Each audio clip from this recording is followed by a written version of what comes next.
Tá valendo? Boa noite a todos. Passou das 18 horas. Estamos voltando aqui às nossas lives, a nossa informação direta com vocês, tendo a verdade acima de tudo. Pela primeira vez saí do Rio de Janeiro, consegui ficar 2 dias e meio em Brasília. Gostaria de continuar, mas tenho que preservar ainda a questão da minha saúde. Está com dezembro e ficarei no Baixado por uma semana e, se Deus quiser, a gente volta à vida normal. Gostaria, nessa época, fazer algumas viagens internacionais, tem alguns países bastante interessantes, a gente aprofundar os nossos laços de cooperação comercial.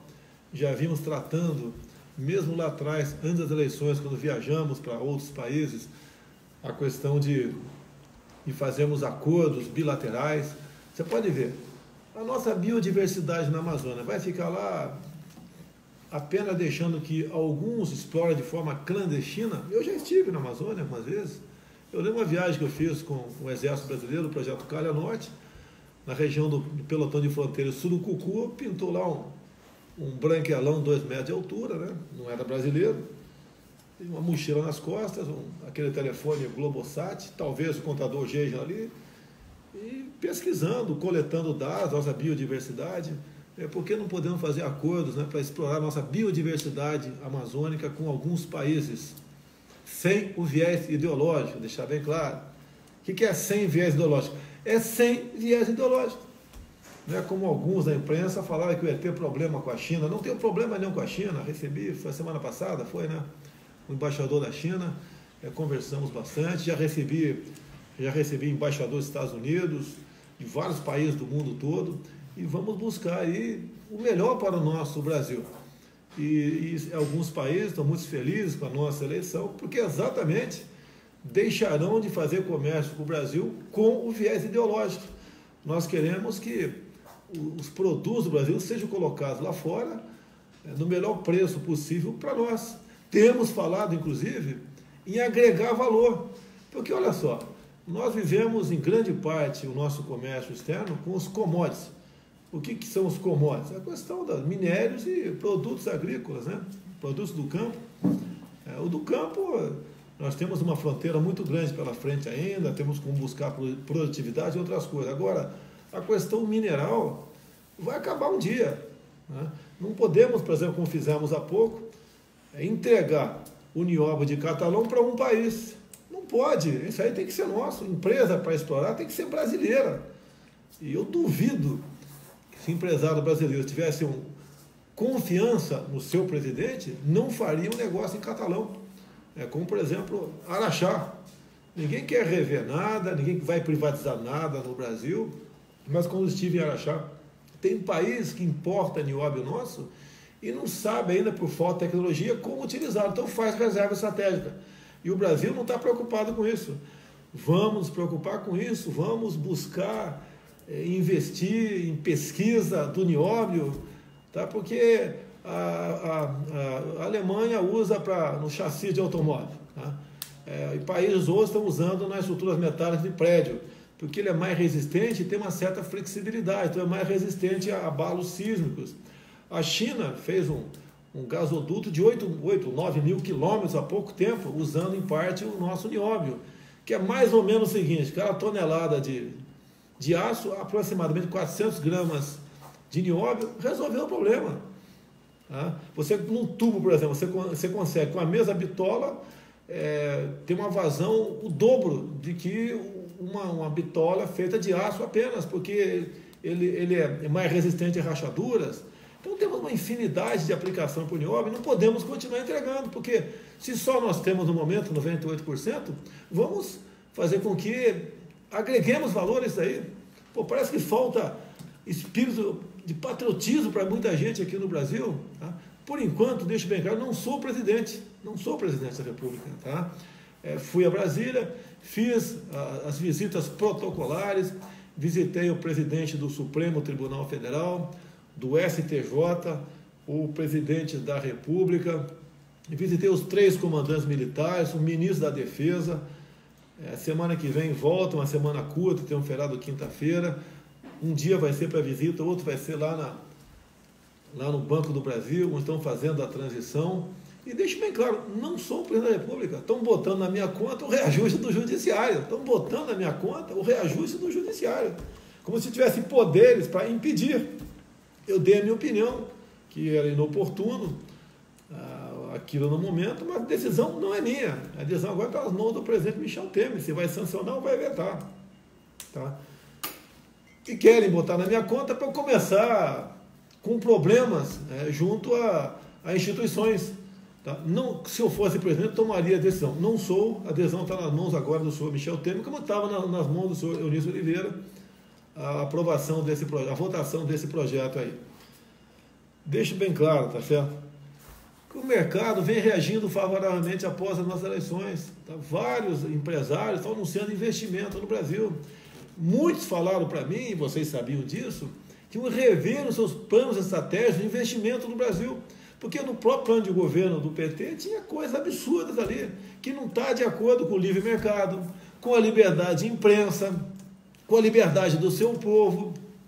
Era tudo voltado para... Inclusive, falava-se muito, né, em estatizações. Agora, a imprensa acusava a mim, não acusava o outro lado. Então, as coisas estão fluindo naturalmente. Conversei hoje com o economista Paulo Guedes. A questão da reforma da Previdência. Está no jornal O Globo de hoje. Botando na minha conta a possibilidade de passar de 11% para 22% a contribuição previdenciária.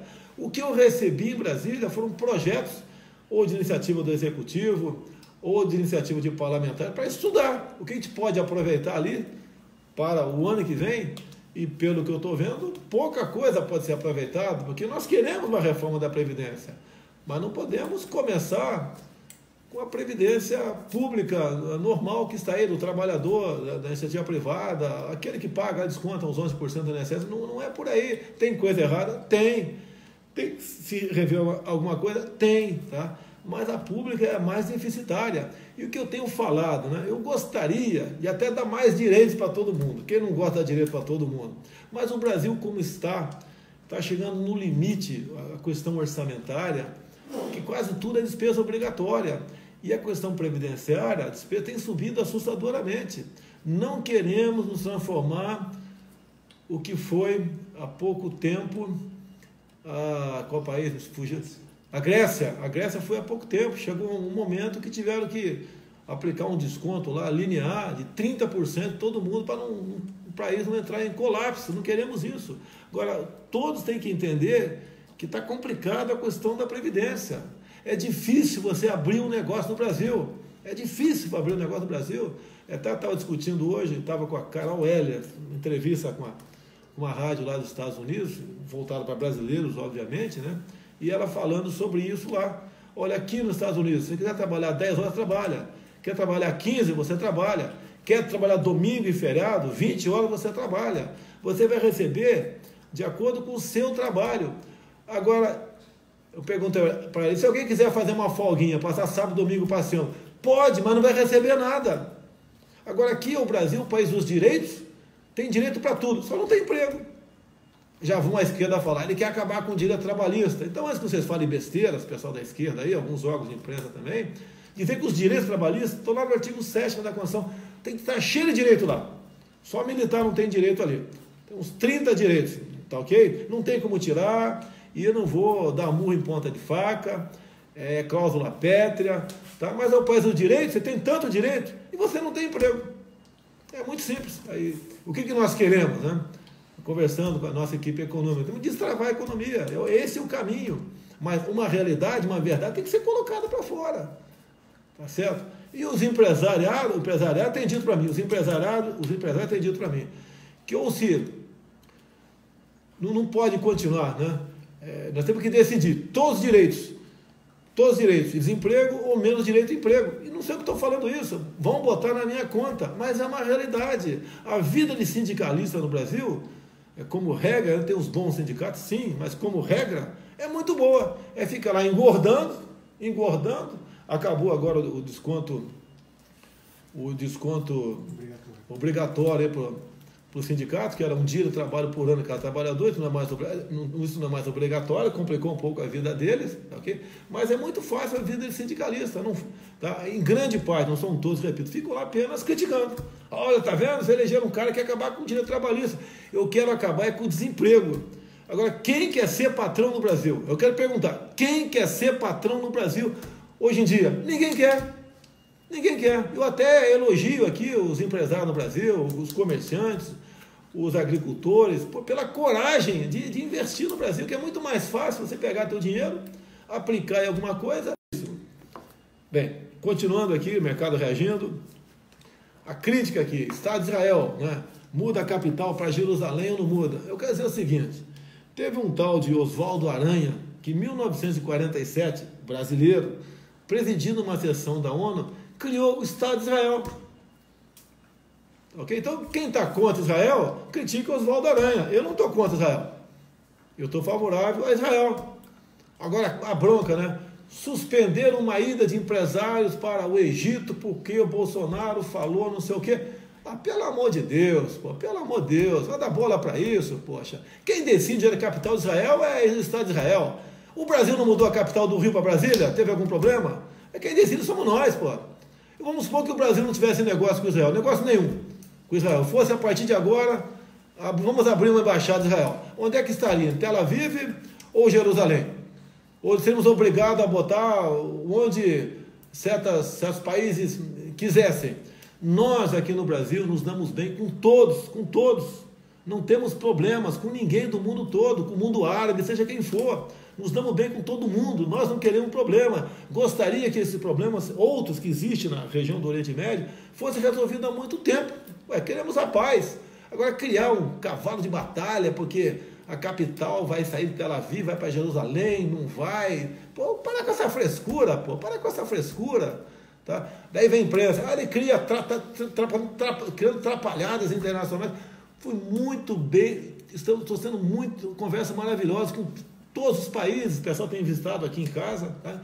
Conversas maravilhosas, fortalecimento dos laços de amizade, comerciais, e buscar a maneira de diminuir essa pressão que existe, conflitos no mundo todo. Esse é o nosso sentimento, esse é o nosso pensamento. Previdência, já falei da Previdência ou não? A imprensa quis botar na minha conta aí, 40 anos para se aposentar de forma integral, não tem nada a ver com isso, é proposta que está na Câmara ou está lá no governo, passei de 11 para 22 o desconto previdenciário, isso é um absurdo. É melhor o trabalhador ficar com aquilo que ele é obrigado a dar para o Estado e deixar o líquido para o Estado. Fica melhor fazer isso aí. Nós não podemos falar em salvar o Brasil quebrando o trabalhador. Entendemos o mercado, entendemos tudo isso aí, temos boas pessoas que estão do nosso lado, estão formando o nosso time de ministério, vocês sabem, né? Na economia tem o Paulo Guedes, tem carta branca, está juntando lá Ministério da Economia com planejamento, com indústria e comércio também. O Paulo Guedes tem dito o seguinte: eu quero diminuir os impostos, quero abrir o mercado, mas para abrir o mercado, ele é bem claro, nós temos que diminuir os impostos, então a gente quebra os empresários brasileiros. É uma pessoa que eu confio nele, e pelo que eu vejo, o mercado, os empresários, todos confiam nele. E nós precisamos ter uma equipe para salvar o nosso Brasil. Nós temos aqui o general Heleno, que a princípio iria para a defesa, depois resolveu ir para o gabinete de segurança institucional do meu lado. Pô, você acha, para mim, eu fiquei felicíssimo com a ideia do Heleno, vai estar do meu lado, né, Brasil? Do meu lado, quem não quer um jovem que está com 70 anos de idade, o Heleno do teu lado para te aconselhar, um homem que serviu por quase 50 anos no Exército Brasileiro, esteve no Haiti, comandou a Amazônia. Veja um pouquinho a história dele lá da Raposa Serra do Sol. É um brasileiro de verdade e abriu a oportunidade agora para a defesa entrar outra pessoa, né? Eu só não abro mão que seja um 4 estrelas, um oficial general do último posto, só não abro mão disso. O resto a gente conversa, vai ser da Marinha, da Aeronáutica, do próprio Exército também, para mim não tem problema nenhum, tem que ser um 4 estrelas e confiar em qualquer um que porventura chegue lá.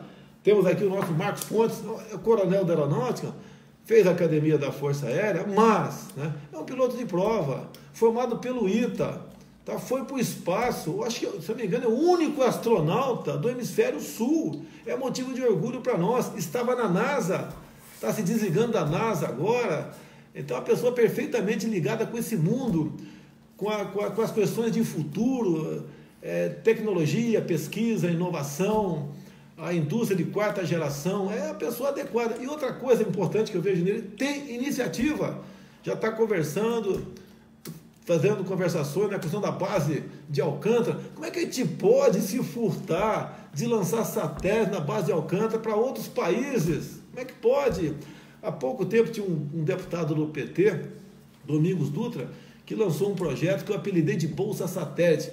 Cada satélite lançado, 20% do lucro iria para os quilombolas.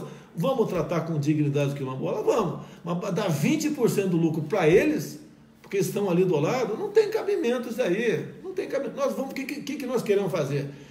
É treinar os quilombolas, a garotada lá da base de Alcântara, para trabalhar lá na base de lançamento, tá certo? É inseri-lo nesse mercado promissor, dar meios para ele realmente se libertar, não ficar vivendo aí de favores do Estado. É isso que nós vamos fazer, e queremos fazer, e o Marcos Pontes quer fazer isso também. Sérgio Moro é uma pessoa que, olha, Sérgio Moro, eu conversei uma vez com ele, tem acho que 8 meses, 10 meses atrás, conversei não, estava no aeroporto, fui cumprimentar, ele me cumprimentou e passou meio batido. Aí a imprensa, né? Moro ignora Bolsonaro. Eu fiquei quieto. Entendo a situação dele, que ele não pode dar muita conversa para a polícia. Depois vi que eu até estava errado em querer conversar talvez um pouquinho com ele naquele momento. Alguns dias depois ele ligou para mim, conversamos uns 10 minutos. Eu estava se não me engano, estava no Piauí, na prefeitura lá do Mão Santa. E conversamos e por 10 minutos aproximadamente, isso tem 8, 9 meses atrás, e foi resolvido o assunto. Durante a campanha toda, nunca conversei com o Sérgio Moro, fui conversar com ele depois do segundo turno das eleições. E ele veio na minha casa, apresentou o que ele queria, caso aceitasse o Ministério da Justiça, e eu não tenho como falar não. Ele quer carta branca para combater a corrupção e o crime organizado. Ele quer meios. Ele quer que a Polícia Federal realmente esteja ali no seu guarda-chuva. Para isso, tínhamos que trazer o Ministério da Justiça, o Ministério da Segurança, para dentro da Justiça. Já estava em nossos planos. E foi, logicamente, isso aí foi comprovado nesse momento, no exato momento. Então, ele vai ter toda a liberdade para combater a corrupção e o crime organizado. E combate como o crime organizado? Seguindo o dinheiro. Vamos ter um braço da COAF dentro do Ministério da Justiça. Carta branca para ele trabalhar. As outras questões, conversei com ele, tá? Vamos supor que nós sejamos um pouco diferentes de algumas outras questões. Vamos supor a redução da maioridade penal. Tá? Eu gostaria que fosse 16. Vamos supor que ele fala que tem que ser 18. Vamos chegar no meu tempo, vamos propor 17. Tá? Vamos conversar. Ninguém quer impor nada, nem eu para ele, nem ele para mim. E assim nós vamos trabalhar. E ele está abrindo mão de 22 anos de magistratura. Quem faria isso pelo seu Brasil, né? O Nix da Casa Civil está fazendo um excelente trabalho de aproximação do parlamento, e a senhora Tereza Cristina no Ministério da Agricultura. Eu vinha falando durante a campanha que quem vai indicar o ministro, né, ou ministra da Agricultura seria o setor produtivo, e assim aconteceu. Uma reunião com 50 parlamentares de vários partidos. O nome dela foi colocado na mesa como a pessoa que interessa para esse setor produtivo do Brasil. Eu fechei a questão no exato momento. Lamento que outro colega aí andou se excedendo, achando que devia ser ele, porque ele representava melhor, porque ele estava mais tempo comigo. Está mais tempo comigo, tem que botar minha mãe como ministra lá então. Minha mãe está comigo há 63 anos. Me apoia em tudo até hoje. Tudo. Minha mãe apoia em tudo até hoje. Então, minha mãe tinha que ser a ministra da Agricultura. Tá? Agora, agradeço a outra pessoa, me ajudou muito com informações, com viagens pelo Brasil, participando de movimentos políticos pelo Brasil. Mas, né, e nós precisamos da Câmara, e a Câmara sabe, os deputados, senadores, sabem o que eles querem para a questão do agronegócio. Apresentou o nome dela, eu fechei a questão. O que eles querem? Entre outras coisas, que o MS tem ponto final. O que eles querem? A segurança jurídica. Não pode ele acordar hoje e está sendo demarcado como terra indígena. Ao arrepio da legislação, a área do ICMBio, parte deles, Eles simplesmente vêm praticando a verdadeira indústria da multa. Então, está acertado. E não houve recuo na questão da fusão. O entendimento depois foi de que seria melhor separado. Agora, atenção pessoal ambientalista, quem vai indicar o ministro do Meio Ambiente, sabe quem vai ser? Jair Messias Bolsonaro. Estão contentes? Estão contentes? E eu quero vocês trabalhando, de verdade. E não a questão, trabalhando por interesse. Vocês do meio ambiente não sabem o que é produzir, muitos de vocês. Não sabem quanto é difícil ser agricultor no Brasil. Ser um produtor rural, não sabe. Vai lá sem metendo a caneta nos caras. E me parece, não tenho certeza ainda, nós estamos chegando em informações que aproximadamente 40% das multas aplicadas aos produtores rurais vão para ONGs. E isso é um decreto presidencial. Eu não sei se é verdade, mas se for, você já sabe o que eu vou fazer.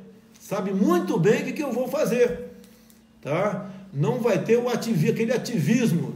Até, por exemplo, eu fui multado em R$10.000 por pesca irregular na Baía de Angra.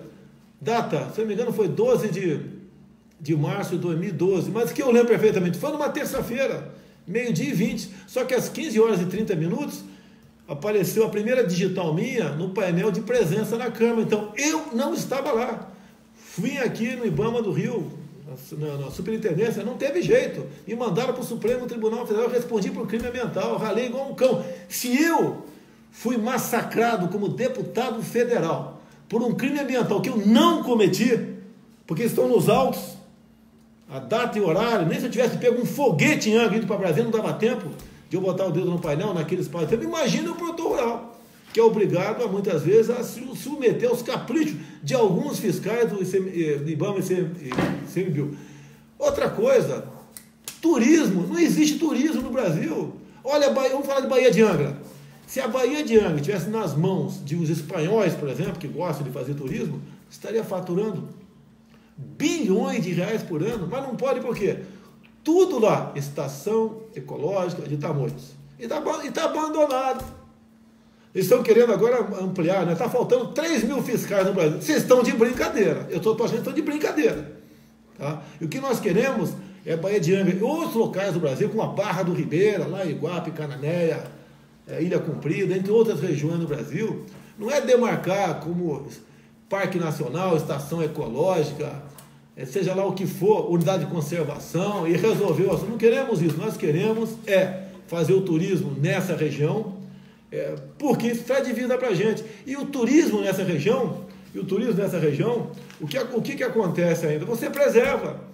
Você pega uma Ilha do Sandre, aqui, eu estou falando aqui do Rio porque eu conheço muito bem, Ilha do Sandre, tá ok? Lá está tudo abandonado. Se alguém quiser passar hoje por lá e fazer uma barbaridade, faz. Pesca com bomba, derruba árvore, porque não tem como fiscalizar. Agora, se tivesse um hotel lá, né? Explorando turismo, de forma legal, o que estaria acontecendo com toda certeza? Estamos empregando gente aqui da Costa Verde, né? Mangaratiba, Paraty, Angra dos Reis, levando divisa para os municípios, levando turista para lá, e estaria sendo preservada a área, porque a responsabilidade seria de quem está no hotel. E ponto final, isso nós queremos no Brasil, nessa questão de turismo aqui. Okay? Então o turismo preservaria o meio ambiente, não essa forma chita que o IBAMA vem fazendo até hoje. Então, estamos aqui em vias, né, de apresentar o nosso futuro ministro do meio ambiente, talvez semana que vem, o da saúde, o das relações exteriores e depois o da educação. Educação é um ministério complicado. Essa prova do Enem, vamos falar que eu estou implicando. Agora, pelo amor de Deus, esse tema, a linguagem particular daquelas pessoas, o que nós temos a ver com isso, meu Deus do céu? A gente vai ver a tradução daquelas palavras, um absurdo. Vai obrigar a molecada a se interessar por isso agora para o Enem do ano que vem? Pode ter certeza, fique tranquilo, não vai ter questão dessa forma ano que vem. Nós vamos tomar conhecimento da prova antes. Não vai ter isso daí. Vão ter perguntas sobre geografia, dissertações sobre história, questões realmente voltadas ao que interessa, ao futuro da nossa geração, do nosso Brasil, e não essas questões menores. Ainda fica estimulando a briga entre pessoas que que pensam diferente, que têm opções diferentes, etc. E nós não queremos isso. Nós queremos é pacificar o Brasil. E queremos que na escola a molecada aprenda algo que no futuro lhe dê liberdade. Ele possa ganhar o seu pão com o seu trabalho e não fique com essas questões menores que a gente vê por aí, ideologia de gênero. Que importância tem isso? Vá ser feliz, cara. Se você quer ser feliz com outro homem do outro lado, vá ser feliz. Se você, mulher, quer ser feliz com outra mulher, vá ser feliz. Agora não fica perturbando isso nas escolas, obrigando a criançada a estudar uma besteira que não vai levar a lugar nenhum. Quem ensina sexo é papai e a mamãe, ponto final. Acabou. Não tem mais que discutir esse assunto. Agora, por isso, nós precisamos de um bom ministro da educação. Precisamos, sim, com autoridade, tá? Que realmente entenda que nós somos um país conservador. Vai querer ser tudo liberal? Você quer liberar? Se esse cara quer liberar o que é deles, que libera o que é deles, mas não vai botar dentro do Ministério da Educação certas coisas que não nos interessam. Não vai. Qual o objetivo da educação? No final da linha, você ser um bom técnico, né? Você ser um bom profissional do ensino superior, um bom patrão, um bom empregado, um bom liberal, e não um conhecedor dessas besteiras, ideologia de gênero. As universidades aqui, pelo amor de Deus, uma parte considerável delas é dinheiro jogado fora, lá no centro acadêmico, tanta besteira que a gente vê em vídeos, até a televisão mesmo faz matéria. Teve na UNB em Brasília, falando no centro acadêmico, era maconha, era camisinha, preservativo no chão, cachaça na geladeira, tudo pichado, parecia um ninho de rato. E daí? Tá? Mudar isso é difícil. Vão querer parar as universidades, me chamar de homofóbico, de fascista, ditador, né? A gente vai tentar mudar isso aí, porque o brasileiro, a maioria do brasileiro que votaram em mim, não querem mais isso e ponto final. E eu também não quero isso. Eu vim do interior, lá do Vado Ribeira, o lugar mais pobre do estado de São Paulo, do lado paulista, estudava lá sozinho na biblioteca quantas vezes, era um aluno exemplar na escola. Hoje, o jornal Estado de São Paulo, o chefe lá de cadastro, documentação e cadastro, arquivo do Estado de São Paulo, me entrevistou hoje. Eu fiz 21 palavras cruzadas no Estado de São Paulo, a começar em 1971, quando tinha 16 anos de idade, me entrevistou, para mostrar que naquela época a educação é diferente. Nós tínhamos iniciativa, eu tive iniciativa de ser colaborador do jornal Estado de São Paulo, fazendo palavras cruzadas, motivo de orgulho para minha família, quando meu nome saía no jornal. Tive dificuldade. Qual foi meu cursinho? O meu dinheiro que eu ganhava pescando, tirando maracujá no meio do mato, palmito nas matas também, que hoje é crime, né? Eu estudei Instituto Universal Brasileiro por Correspondência, fiz português e fiz eletricidade. E consegui ter sucesso nos concursos da Escola Preparatória de Cadeia do Exército, em 73, em 72, e em 73, num concurso para a Academia Militar das Agulhas Negras. Tinha lá mais de 10 mil candidatos para 38 vagas, e tive sucesso. E assim tem que ser o nosso ensino. O pai e a mãe tem que ter a garantia, a tranquilidade. Quando o filho está indo para a escola, não é para aprender a fazer sexo, não. O pessoalzinho que está no Ministério da Educação. Se é que eu posso falar que é educação esse ministério que está aí. Não é isso não, tá certo? Quando o pai bota o filho para a escola, é porque ele quer que aprenda alguma coisa. Nós sabemos que a educação quem dá aos pais, a instrução é na escola. E queremos mudar isso, vamos ter força? Eu peço a Deus que tenha. Peço o apoio de vocês para nós mudarmos aí. Ninguém quer impor nada, mas queremos a normalidade. As viagens que eu fiz, né? Japão, Coreia do Sul, tive Israel, tive Estados Unidos, dei uma passagem com turista em Taiwan, a coisa é diferente. Então, assim,